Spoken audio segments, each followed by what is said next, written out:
तो साथियों नमस्कार, स्वागत है आप सभी का हमारे इस चैनल पे। आशा करता हूं आप सभी लोग स्वस्थ होंगे, मस्त होंगे। आज आप सबको लिए हम एक दिवाली धमाका ऑफर लेकर के आए हैं, जो कि बिहार सरकार ने आप सबों को सौगात में दिया है। तो चलिए हम देखते हैं कि क्या कुछ वो सौगात है। जी हाँ दोस्तों, स्टेट हेल्थ सोसाइटी की तरफ से आप सबों के लिए कम्युनिटी हेल्थ ऑफिसर्स का वैकेंसी आया है। मैं पहले ही बता देना चाहता हूं कि इसके लिए ग्रेजुएशन पास अप्लाई कर सकते हैं। जो भी ग्रेजुएट हैं इस वीडियो में बने रहेंगे, इस वीडियो को शुरू से लेकर के अंत तक देखेंगे। और इस वीडियो में मैंने पूरे चीज को कवर्ड किया है, कैसे ऑनलाइन अप्लाई करना है, क्या क्राइटेरिया है, क्या क्वालिफिकेशंस चाहिए, क्या कुछ सिक्योरिटी लगेगा, क्या कुछ बॉन्ड वगैरह है जो फिलअप करना है, क्या कुछ एनेक्सर 1 में, और क्या कुछ लेटर हेड जो है कैसे बनवाना है, उस सब चीज़ों को हम कवर्ड किए हुए हैं। ये रहा आप सबके सामने ऑफिशियल वेबसाइट shsbihar.gov.in। जब आप लोग गूगल क्रोम में इस URL को जब आप लोग इंटर करेंगे और क्लिक करेंगे तो यहाँ इस तरीके का इंटरफेस आप सबके सामने अपीयर हो जाएगा। और यहाँ पे रिक्रूटमेंट सेक्शन में देखेंगे, एडवर्टीजमेंट वाले सेक्शन में, तो यहाँ पे देखिए एक एप्लीकेशन जो स्क्रॉल ऑफ हो रहा है वो कम्युनिटी हेल्थ ऑफिसर्स का है। जैसे ही आप इस पर क्लिक करते हैं तो आप लोग एडवर्टीजमेंट वाले सेक्शन में आ जाते हैं। इसमें देखिए यहाँ पे एडवर्टीजमेंट, डिटेल इंस्ट्रक्शन, एनेक्सर और सिक्योरिटी बॉन्ड। ये रहा आपके सामने स्टेट हेल्थ सोसाइटी बिहार का नोटिस, जो कि जुलाई 2024 एडवर्टीजमेंट नंबर बता रहा है। और उसमें कह रहा है कि applications for the invited post of recruitment of community health officer, है ना, कम्युनिटी हेल्थ ऑफिसर्स का है, जो कि कॉन्ट्रेक्चुअल बेसिस पे है at health and wellness centre पे।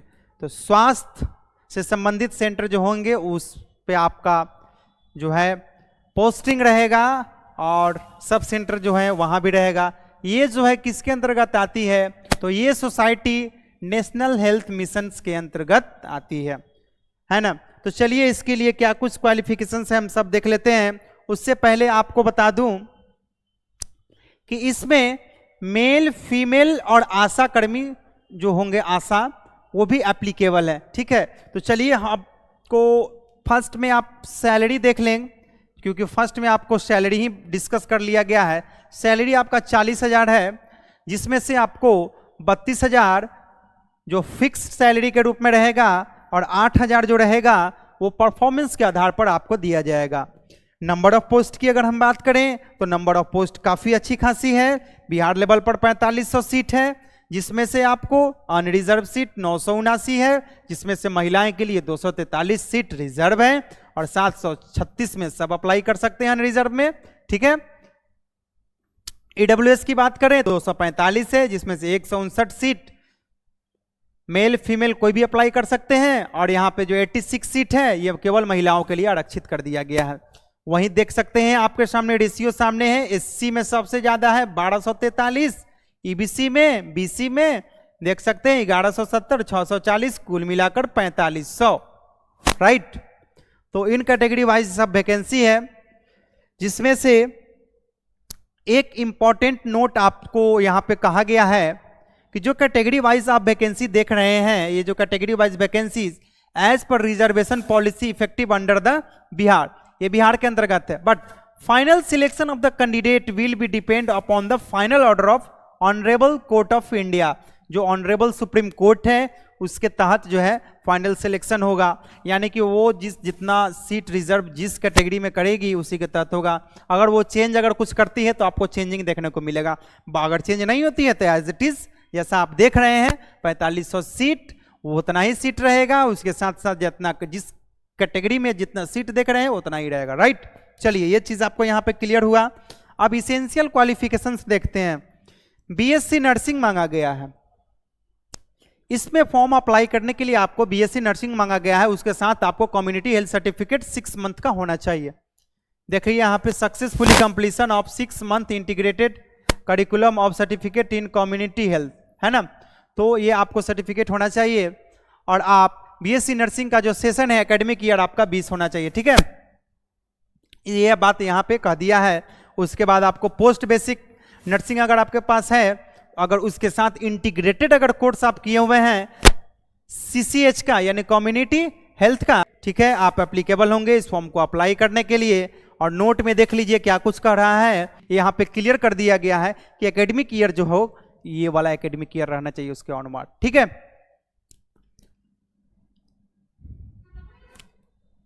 और आपको BSc नर्सिंग तीसरा या फिर पोस्ट BSc नर्सिंग या फिर जनरल नर्सिंग भी अगर आप किए हुए हैं और उसके साथ GNM पास किए हुए हैं तो आप यहाँ पे एप्लीकेबल हैं इस फॉर्म को अप्लाई करने के लिए। जो इग्नू से भी अगर आप किए हुए हैं यानी कि डिस्टेंस लर्निंग अगर आप किए हुए हैं इग्नू से, देखिए यहाँ पे इग्नू लिख रहा है other state public health medical university as per curriculum of ministry health family welfare, अगर आप अदर स्टेट से भी किए हुए हैं तो आप यहाँ पे एप्लीकेबल हैं इस फॉर्म को अप्लाई करने के लिए। तो ये पूरा चीज आप सब यहाँ पे क्लियर है। हालांकि इसका लिंक जो है हम डिस्क्रिप्शन बॉक्स में भी दे देंगे ताकि आप लोग अपने अपने जो भी डोमेन से किए हुए हैं आप लोग अपने बढ़िया तरीके से देख सकें। कुछ इंपॉर्टेंट नोट्स हैं जो इस प्रकार है। पहला कह रहा है कि स्टेट हेल्थ सोसाइटी जो कि आपको बिहार के लिए रिजर्व किया गया है, नंबर ऑफ पोजीशन और vacancies cancel any or all the position mention their advertisement without assigning any reason.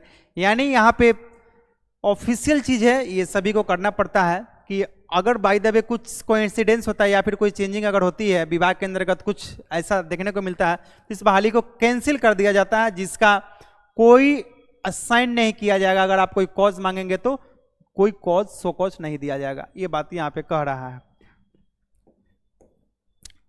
उसके बाद है कि candidate have previously been posted and worked as under state health society. वैसे कैंडिडेट जो कम्युनिटी हेल्थ सोसाइटी के under में काम कर रहे हैं और ऑलरेडी पोस्टेड हैं पहले से या वो प्रेजेंटली काम में है ना, अंडर NHM, ठीक है, are ineligible to apply, यानी वो अप्लाई नहीं कर सकते हैं। इस चीज को ध्यान दे देंगे। जो कैंडिडेट ऑलरेडी इस सोसाइटी के अंतर्गत हैं, पोस्टिंग है, वो अप्लाई नहीं कर सकते हैं, ठीक है, वो यहां पे इन एलिजिबल है। देखिए यहां पे इन एलिजिबल है as per SHSB HR policy के अंतर्गत, ठीक है, यानी स्टेट हेल्थ सोसाइटी बिहार के पॉलिसी के अंतर्गत ये कहा जा रहा है, ठीक है। If at any stage of selection, अगर आपको किसी स्टेज में सिलेक्शन या फिर stage selection of application if found have already joined as CHO, अगर आप ऑलरेडी ज्वाइन है CHO में तो अगर आप पकड़े जाते हैं तो आपको रिजाइन तो कर ही दिया जाएगा। आप पहले जहां काम कर रहे हैं वहां से भी रिजाइन कर दिया जाएगा और आपके विरुद्ध कार्रवाई की जाएगी, ठीक है। देखिए यहाँ पे legal action will be taken against the candidate. तो वैसे कैंडिडेट जो ऑलरेडी कार्यरत हैं वो अप्लाई नहीं करेंगे, न्यूली फ्रेश कैंडिडेट के लिए। चलिए ऑनलाइन अप्लाई के लिए कह रहा है कि online application shall be considered valid, यानी कि एप्लीकेशन जो है ऑनलाइन लिया जाएगा और फी भी जो है आपका ऑनलाइन ही पेमेंट होगा, राइट। चलिए देख लीजिए यहाँ पे ऑनलाइन एप्लीकेशंस और फी सबमिशन का स्टार्टिंग डेट 1 नवंबर से फॉर्म अप्लाई होना शुरू हो जाएगा और लास्ट डेट आपका 21 नवंबर शाम 6 बजे तक, यानी कि टोटल्स आपके पास 20 दिन है ना, 20 दिन भी नहीं, इसको 19.5 दिन भी कह सकते हैं क्योंकि शाम का 6 बजे तक ना है ना, तो बहुत कम समय आप लोगों के पास है, ऑलमोस्ट 20 डेज है, ठीक है। तो आप लोग इस फॉर्म को देख लेंगे, आप लोग को 1 नवंबर से फॉर्म अप्लाई होना शुरू हो जाएगा, ठीक है। कट ऑफ डेट देखिए, कट ऑफ डेट आपको 1/10/2024 से देखा जाएगा, किसके किसके हिसाब से, एज के हिसाब से, जो आपने एसेंशियल क्वालिफिकेशंस लिया हुआ है, क्या डिग्री है या फिर अदर सर्टिफिकेट, है ना। एप्लीकेशन फीस की बात करें तो केवल अनरिजर्व EWS BC EBC में मेल कैंडिडेट का 500 है, बाद बाकी जो भी अप्लाई करेंगे उनके लिए 250 रुपये फीस है, राइट। एज लिमिट देख लीजिए, यहाँ पे एज लिमिट की बात कर ले, अनरिजर्व EWS के लिए 42 साल, महिलाएं के लिए 45 साल, और यहाँ पे BC EBC के लिए मेल के लिए 45 साल, महिलाएं के लिए भी 45 साल, SC ST में 47 साल। 3-5 का तो रेशियो रहता ही है। 3 साल एज रिलैक्सेशन ओबीसी में और 5 साल SC ST में रहता है। मिनिमम एज आपका 21 साल होना चाहिए आपको फॉर्म अप्लाई करने के लिए, तो आपका 21 साल एज होना अनिवार्य है। उसके बाद आपको 10 इयर्स का एज रिलैक्सेशन दिया जाएगा अगर आप डिसेबिलिटी है, अगर आप विकलांग अगर हैं तो विकलांग पर्सन्स के लिए है।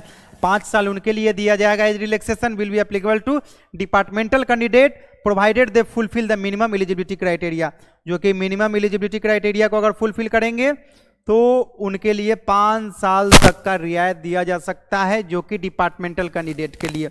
अभी आपके मन में एक क्वेश्चन आएगा कि डिपार्टमेंटल तो अप्लाई नहीं कर सकते हैं। बिल्कुल अप्लाई कर सकते हैं। कब? अगर जब आप रिजाइन करेंगे पहला जॉब, तब आप फिर से इसमें अप्लाई कर सकते हैं, राइट। जिस जॉब पे आप हैं CHO में, आप उसको रिजाइन करेंगे तब आप यहां पे इस फॉर्म के लिए अप्लाई कर सकते हैं। इसलिए आपको यहां पे ये बात क्लियर हो जानी चाहिए कि अगर आपको अप्लाई करने की इच्छा अगर है तो आपको यहां पर रिजाइन करना होगा जहां पर आप प्रेजेंट कार्यरत हैं, राइट। तो ये रहा आप सबके सामने पूरा डिटेल इंफॉर्मेशन, ठीक है। आशा करता हूं कि आपको ये इंफॉर्मेशन अच्छा लगा होगा और 1 नवंबर से फॉर्म अप्लाई होना शुरू हो जाएगा, तो आप लोग फॉर्म को अप्लाई करना शुरू कर देंगे। इसके रिगार्डिंग अगर कोई समस्या आएगी तो आप लोग समस्या जरूर बताएंगे।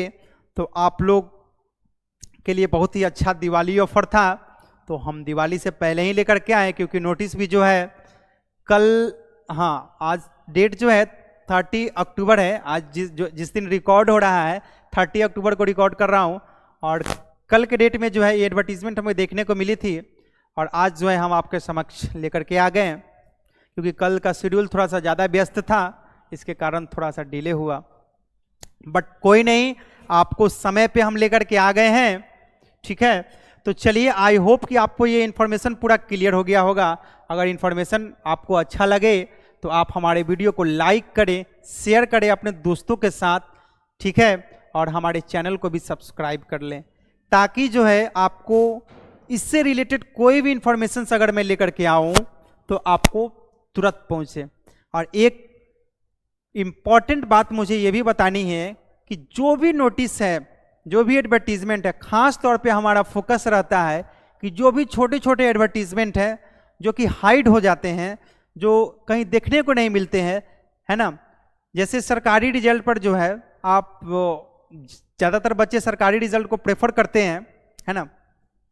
तो वहाँ पे रहता तो है वैकेंसीज, बट कुछ वैकेंसीज जो है वहाँ भी अपलोड नहीं रहता है, और कुछ मतलब इन द सेंस मेरा कहने का मतलब यही है कि बहुत सारे वैकेंसीज ऐसे छूट जाते हैं जो सोशल मीडिया पे अवेलेबल नहीं होते हैं, है ना। तो मेरा बस वही काम रहता है कि उस वैकेंसी को ले आकर के आप सबके समक्ष पहुंचाना, क्योंकि वहाँ पे कंपटीशंस बहुत कम होते हैं। कंपटीशंस कम होने के कारण आप सबका सिलेक्शन रेशियो बढ़ जाता है। तो आई होप कि आप सबका सिलेक्शन रेशियो बढ़ सके, इसलिए हम उसके अंतर्गत काम करते हैं। और उसके साथ साथ जनरल जो भी एडवर्टीजमेंट आता है, उस सभी एडवर्टीजमेंट को लेकर के हम अपने चैनल के थ्रू आप सबके माध्यम से, हम इस यूट्यूब के माध्यम से या फिर इंस्टाग्राम के माध्यम से या फिर फेसबुक के माध्यम से हम लाते रहते हैं। तो आप वहां पे जा करके आप हमारे वीडियो को देख सकते हैं। तो चलिए अब हम चलते हैं, लगभग सारी चीज़ों को मैंने क्लियर कर दिया है। आई होप कि आप सबको ये इन्फॉर्मेशन अच्छा लगा होगा तो हमारे वीडियो को लाइक शेयर एंड सब्सक्राइब जरूर करें और अपने दोस्तों के साथ शेयर करिए, ठीक है। तो अब हम चलते हैं, तब तक के लिए जय हिंद।